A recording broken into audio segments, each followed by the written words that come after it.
Olá! No Judiciário em Evidência de hoje vamos falar sobre autorização de viagem para crianças e adolescentes.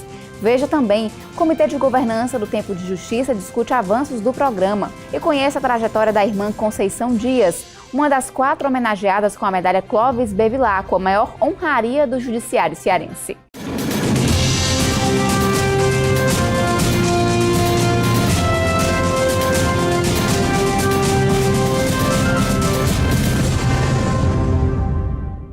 O Comitê de Governança do Tempo de Justiça esteve reunido no TJCE. O objetivo foi discutir os avanços do programa que monitora processos de homicídios dolosos com autor conhecido. Um dos casos julgados no início deste mês foi a morte da travesti Dandara dos Santos. A última reunião ocorreu em 9 de abril e contou com a presença do presidente do TJCE, desembargador Gleidson Pontes, e da vice-governadora do estado, Isolda Sela, além de representantes do Judiciário, do Ministério Público, da Defensoria e dos órgãos de segurança pública. Ao fazer o balanço das atividades, o comitê ressaltou como principal conquista a redução no trâmite dos processos incluídos no tempo de justiça. Em 2015, a média para a conclusão das ações penais foi de 20 meses e 3 dias. No ano seguinte, com o início da implantação do sistema, os autos concluídos levaram 12 meses e 5 dias desde o crime até o julgamento. Já em 2017, a duração baixou para 9 meses e 3 dias. Na comparação entre 2015 e 2017, o tempo médio foi reduzido para 54%, passando de 610 para 330 dias. Já a quantidade de ações penais concluídas dentro da meta de 399 dias passou de 9 para 18, um aumento de 100%. Em um dos casos monitorados pelo Tempo de Justiça, o réu foi julgado e condenado pelo Tribunal do Júri em menos de 6 meses. Outro exemplo de resposta rápida foi o julgamento do assassinato da travesti Dandara dos Santos. O crime, que teve repercussão internacional, foi levado ao Tribunal do Júri no dia 5 de abril, pouco mais de um ano, e envolveu 5 réus, que receberam penas entre 21 e 14 anos de prisão. Nós não medimos esforços em cumprir as metas designadas pelo Tribunal de Justiça e pelo CNJ, que são as do ENASP, a do MASP, a do Tempo de Justiça. Com isso, para dar bastante celeridade na tramitação dos feitos e assim, efetivamente, dar uma resposta à sociedade, mas observando todas as garantias fundamentais, todos os prazos e as regras processuais. O Tempo de Justiça foi lançado em novembro de 2016 e integra as ações do Pacto por um Ceará Pacífico, conjunto de medidas para reduzir os índices de criminalidade. Realiza de forma muito prática, muito efetiva, os objetivos do Pacto por um Ceará Pacífico, que é exatamente pôr as instituições, os poderes e as instituições em articulação e em integração para nós termos mais chance de enfrentar e pouco a pouco sermos vitoriosos aí no enfrentamento dos grandes problemas relacionados à violência, né, e a todos as suas repercussões para a sociedade. O objetivo do programa é acelerar processos de homicídios dolosos com autoria esclarecida ocorridos na comarca de Fortaleza a partir de 2017. A vice-governadoria do estado elaborou ferramenta que integra diversos sistemas e monitora o caso desde a ocorrência policial até a conclusão do processo. Segundo a desembargadora Adelineide Viana, a ideia é ampliar o raio de atuação do Tempo de Justiça. A tendência é o tribunal expandir esse programa a outras áreas da criminal, como no caso do tóxico, poderá ser estendido às áreas de tóxico, futuramente, depois ao interior. Para o presidente do TJCE, a experiência do Tempo de Justiça já é exitosa e tem como principal mérito a atuação em conjunto dos diversos agentes do sistema de justiça. O que eu acho importante desse projeto é que ele tem a participação de todos esses entes contribuindo para a velocidade estabelecida. Há uma projeção de julgamento de processo com menos de 400 dias. E eles têm conseguido isso de forma brilhante. Então é preciso que continue esse esforço para que a gente desenvolva essa ferramenta não só para os homicídios, mas para os outros processos. A ESMEC, Escola Superior da Magistratura do Ceará, promoveu palestra sobre colaboração premiada. Magistrados, servidores do Poder Judiciário, advogados e estudantes de direito prestigiaram a palestra do juiz federal Danilo Fontinelli. Ele explicou que a colaboração premiada tem sido cada vez mais utilizada no Brasil e destacou a importância desse mecanismo para a conclusão de processos como a Operação Lava Jato. Nos casos mais complexos, principalmente corrupção e lavagem, que é o que a gente vai falar aqui, a colaboração premiada tem se mostrado um modo de investigação essencial. Se não fosse a colaboração, provavelmente o Estado demoraria muito a chegar no resultado positivo. O juiz federal acrescentou que a colaboração premiada é previamente discutida entre defesa e acusação, cabendo ao judiciário a homologação do acordo. Segundo ele, o réu pode ser favorecido com a redução da pena e até mesmo com o perdão judicial, dependendo da informação fornecida. Essas afirmações têm que ser corroboradas com provas reais contra os outros integrantes da organização criminosa. Se uma pessoa diz que fez um esquema de lavagem de dinheiro, depositando recursos em conta de terceiro, ele tem que apresentar que conta é essa e auxiliar na pesquisa de quantos depósitos foram feitos, para onde é que foi esse dinheiro. Para o coordenador da SMEC, juiz Ângelo Vettorazzi, o debate foi bastante produtivo. A SMEC tem se proposto a trazer para o debate vários temas. E esse nos importa sobremaneira, porque afinal de contas todos nós estamos acompanhando a evolução do crime no nosso país. E no Ceará também isso acontece como em todos os lugares. Então interessa muito para juristas e não juristas tratar desse tema, colaboração premiada. E hoje recebemos aqui o juiz federal Danilo Fontinelli, que, diga-se de passagem, compõe o nosso corpo docente, é formador da SMEC e é sempre um motivo de orgulho trazê-lo. Danilo Fontinelli trabalha numa vara especializada de crimes contra o sistema financeiro, então alia a teoria à prática diuturnamente. A palestra ocorreu no dia 6 de abril. O desembargador Paulo Albuquerque elogiou a iniciativa da escola. É uma palestra de muita importância para o Poder Judiciário, para os magistrados que estão hoje aqui assistindo. É uma situação que hoje nós vivemos no dia a dia do Brasil. Julga-se diariamente questões nesse sentido. Assumimos alguma experiência da Justiça Federal, o professor Danilo, que é juiz federal, troca de experiência com a Justiça Estadual. Isso tudo é muito importante para a evolução do judiciário cearense. No próximo bloco, a gente fala sobre a autorização de viagem para crianças e adolescentes. Até já! A coordenação dos Juizados Especiais Cíveis, Criminais e da Fazenda Pública do Ceará promoveu mais uma reunião com juízes e servidores que atuam nas unidades. O encontro ocorreu na Escola Superior da Magistratura do Ceará. A reunião ocorreu no dia 6 de abril e foi a primeira após os juizados da capital passarem a ser especializados. Desde março, são 20 unidades dedicadas somente a demandas cíveis e outras 4 para atender às ações criminais. Segundo o desembargador Mário Teófilo, coordenador estadual do Sistema dos Juizados, o balanço é positivo. Na reunião foi apresentado um quadro demonstrativo do total de ações que temos em curso em cada uma das unidades, já depois da redistribuição envolvendo a nova configuração jurisdicional. São números estimulantes, São números otimistas. A maioria dos juizados trabalha mais ou menos com um acervo parecido.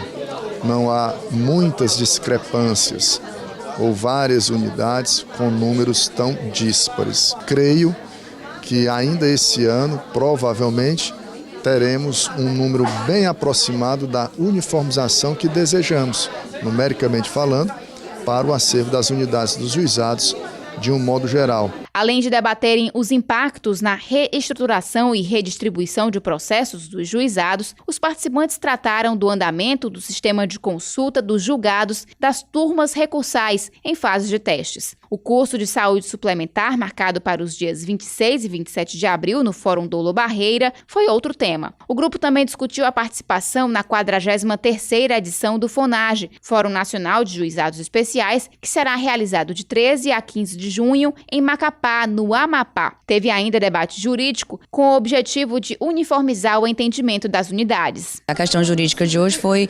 condomínio, né? A questão tanto da ação de conhecimento, como nas ações de cobrança, como também no processo de execução com relação à execução de título extrajudicial. Vários assuntos, vários questionamentos e várias dúvidas para ver se nós conseguimos chegar em algum denominador comum em vários questionamentos relacionados a essa matéria com relação tanto aos juizados quanto também às turmas recursais. A autorização de viagem para crianças e adolescentes sempre é motivo de muitas dúvidas para os pais. Para orientar com relação às regras e procedimentos legais, o juiz coordenador das Varas da Infância e Juventude de Fortaleza, Raimundo Deusdedit Rodrigues Júnior, elaborou material informativo sobre o assunto. Para mais detalhes, eu converso com o magistrado aqui no estúdio. Seja bem-vindo. Obrigado. Doutor Deusdedit, como surgiu a ideia de elaborar o material? Orientar os próprios servidores do Tribunal de Justiça que trabalham junto à autorização de viagem no Fórum Clóvis Bevilacqua. E também a segunda ideia era criar um padrão, um modelo de autorização para que assim que qualquer pessoa visse esse documento, as autoridades soubesse que aquele documento foi emitido pelo Tribunal de Justiça do Estado do Ceará. Como a população pode acessar o informativo? Juizado da Infância e Juventude, no Fórum Clóvis Bevilacqua, ou acessando o Diário da Justiça, que foi publicado agora em fevereiro, né? E estamos com a ideia também de disponibilizar na página do Tribunal de Justiça, que qualquer pessoa acessaria pela internet. Quando é necessária a autorização de viagem para crianças e adolescentes? Nós temos que fazer a divisão quando é viagem nacional e viagem internacional, e de criança também e de adolescente. Viagens domésticas, que são as dentro do nosso país, o adolescente pode viajar para qualquer lugar do país sem qualquer autorização e sozinho, então, sem qualquer restrição. Já a criança ela pode viajar acompanhada do pai, da mãe ou do responsável legal, ou de um parente até terceiro grau, ou de um terceiro, desde que haja autorização do pai, da mãe ou do responsável legal. A autorização de viagem judicial para a criança dentro do país, ela só é necessária quando ela vai viajar só, desacompanhada, ou não existe o pai, a mãe ou o responsável legal para autorizar. Já a viagem internacional, a criança e adolescente têm as mesmas restrições, né? Ou ela viaja acompanhada do pai e da mãe, ou do responsável legal, ou do pai sozinho, desde que haja autorização do outro por escrito e com firma reconhecida. Ou de um terceiro também, com firma reconhecida, com autorização de ambos os pais ou do responsável legal. Só precisa da autorização judicial para viajar, né, quando não há um dos pais ou do responsável legal também para autorizar. A partir de que idade é considerado adolescente? Até 12 anos é criança, a partir de 12 anos é adolescente. Onde é possível obter o termo de autorização?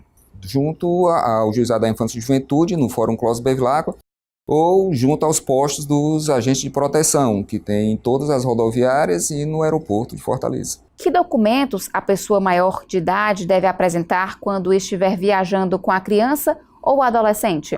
Documentos oficiais, né, com foto de preferência, que identifique o adulto que está com a criança e identifique a criança também. Viagem internacional, obrigatoriamente tem que ter o passaporte, mas viagens nacionais, necessariamente documento do adulto com foto e da criança. Há situações que a criança não tem documento com fotos, viagens com registro de nascimento.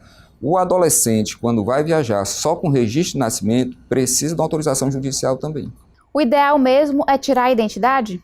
O ideal, para identificar a criança, fica mais fácil a identificação pelos órgãos de fiscalização. Muita gente também tenta usar a carteirinha de estudante. Vale? Não, tem gente que tenta realmente, mas não vale. Às vezes serve de suporte para poder, depois de analisar os outros documentos também, você conceder a autorização ou não. Doutor Deusdedit, com quanto tempo de antecedência é preciso solicitar essa autorização? O maior tempo possível que o solicitante tenha, porque muitas vezes ele precisa entrar com um processo judicial para obter a autorização de viagem. Nem sempre é só autorização administrativa. Quando, por exemplo, há uma recusa do pai ou da mãe a autorizar uma viagem internacional, por exemplo, a autorização administrativa não supre, porque nós precisamos saber qual o motivo dessa recusa. Então tem que ser aberto um processo judicial para suprir essa autorização do pai ou da mãe. E essa autorização, ela tem uma validade? Ela pode ter a validade de até 2 anos. O Judiciário em Evidência faz um breve intervalo e daqui a pouco volta a falar sobre autorização de viagem para crianças e adolescentes. Estamos de volta para falar sobre autorização de viagem para menores. Nosso entrevistado é o juiz coordenador das Varas da Infância e Juventude de Fortaleza, Deusdedio Rodrigues. Doutor Deusdedio, como se dá a atuação dos agentes de proteção? Eles atuam fiscalizando nos terminais rodoviários que existem em Fortaleza, no aeroporto e fornecendo as autorizações, aquelas mais simples, né, onde não há grande necessidade de produção de prova com relação tanto à criança ou adolescente e os pais e os responsáveis, né, como, por exemplo, os pais não têm o reconhecimento de firma, mas eles estão com um documento comprovando que são os pais que estão autorizando, aí é substituída a autorização deles pela do judiciário, entendeu? Aí os agentes, eles fornecem essa autorização. Quais as outras atividades dos agentes de proteção, além da autorização de viagens? Fiscalizando, sejam em festas grandes, como shows em ginásios, em estádios, fortal, fiscalizando a entrada de adolescentes, né, de crianças, quem pode, quem não pode, o uso de bebida alcoólica, a entrada e permanência indevida de adolescentes em motéis. Todo final de semana eles estão fazendo fiscalização. Nos estádios, a fiscalização, nos grandes jogos principalmente, tem um cronograma, os eventos vão surgindo, os empresários também pedem a atuação do Departamento de Agente de Proteção, a gente defere ou não quando é necessário e eles vão fazer a fiscalização.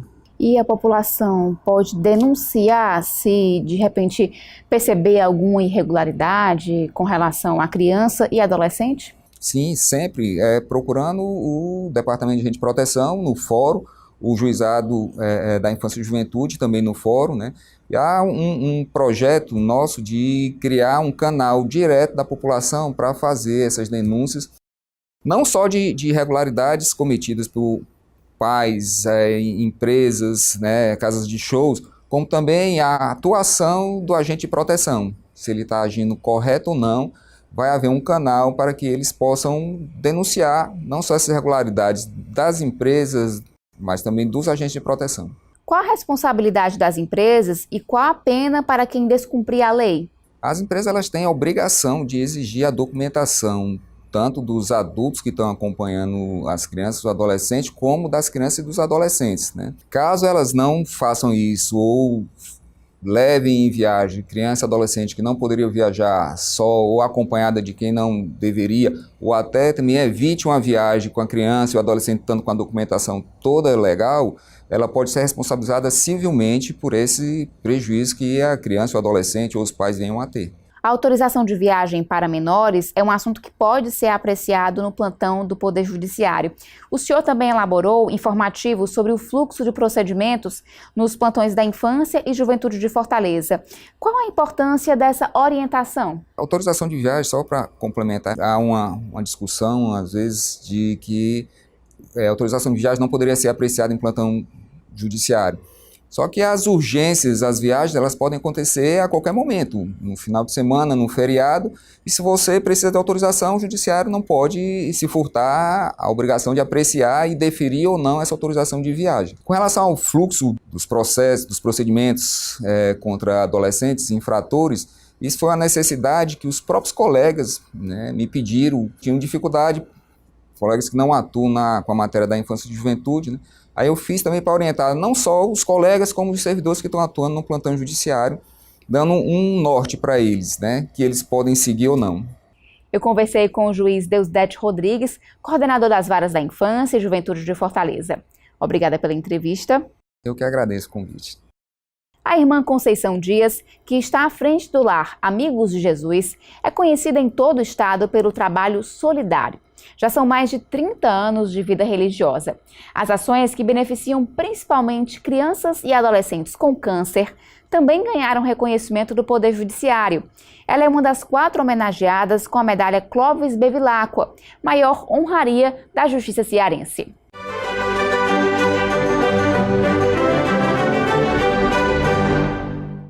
O sorriso estampado no rosto é marca registrada da irmã Maria da Conceição Dias de Albuquerque, tanto que é conhecida como Irmã Sorriso. Por onde passa, faz questão de compartilhar a alegria. Hoje, aos 62 anos, conta que o interesse em ver o outro feliz sempre foi estimulado pelos pais, de tradicional família de Massapê. Eu já nasci com esse ideal.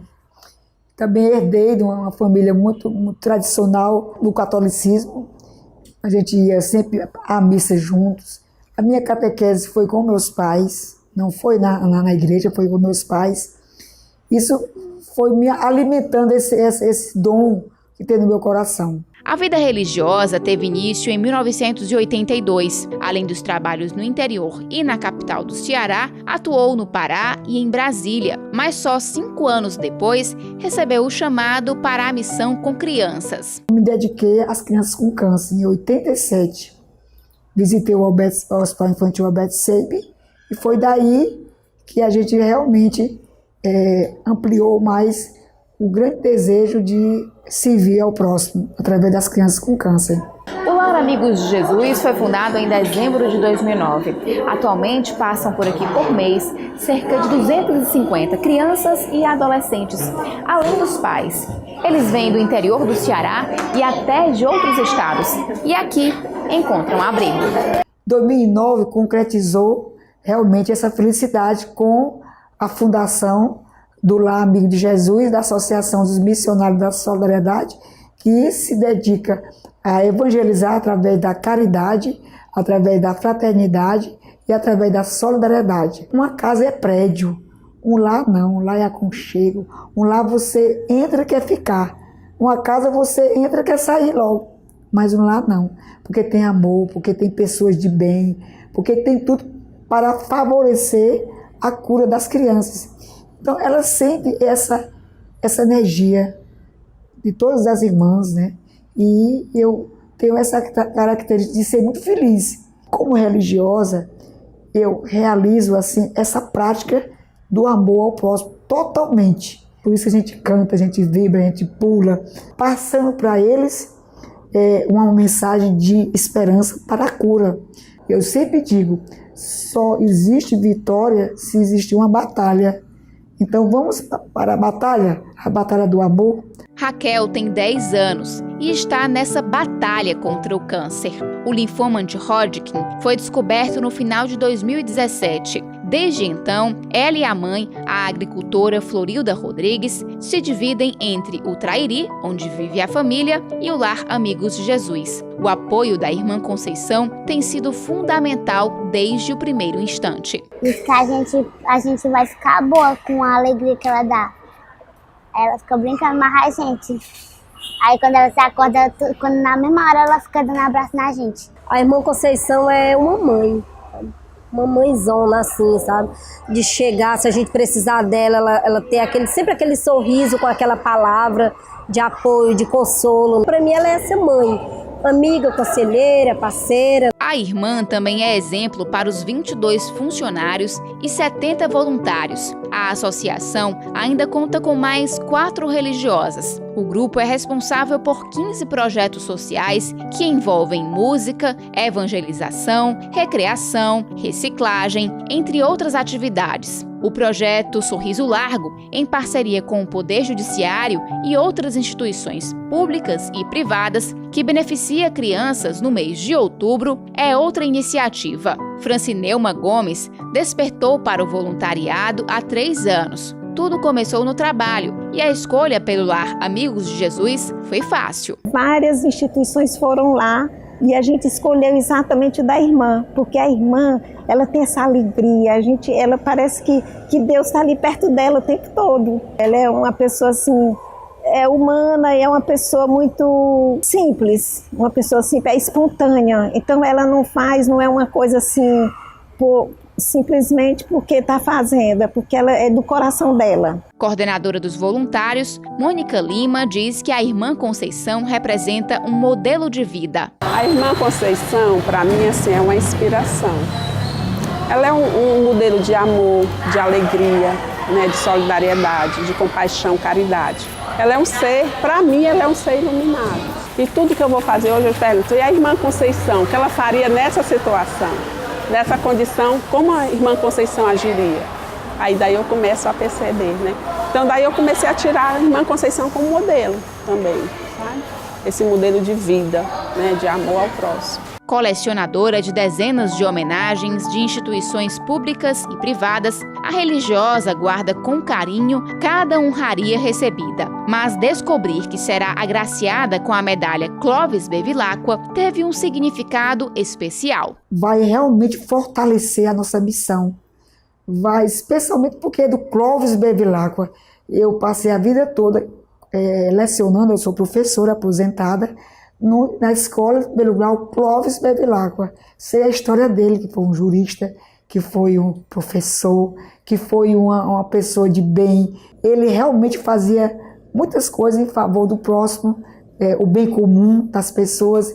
E agora eu estou recebendo a medalha que tem o nome dele. É uma honraria que diz respeito a um chamado maior que Deus fez ao tribunal para fazer uma deferência ao trabalho que é realizado no Lar Amigo de Jesus, que é um trabalho de solidariedade e de amor ao próximo para com as crianças e adolescentes com câncer atendidas aqui em Fortaleza. A Medalha do Mérito Judiciário Clovis Bevilacqua foi criada em 1996 e é concedida a cada 2 anos a pessoas que contribuíram para o trabalho da Justiça cearense. As outras personalidades homenageadas este ano são o governador do estado, Camilo Santana, o jornalista e historiador Miguel Ângelo de Azevedo Nirez e o servidor do Judiciário, José Ferreira dos Santos. A entrega da honraria será no dia 11 de maio, no TJCE. O Judiciário em Evidência fica por aqui. Confira outras notícias em tjce.jus.br. Acesse também nossas redes sociais. Muito obrigada pela companhia e até o próximo programa.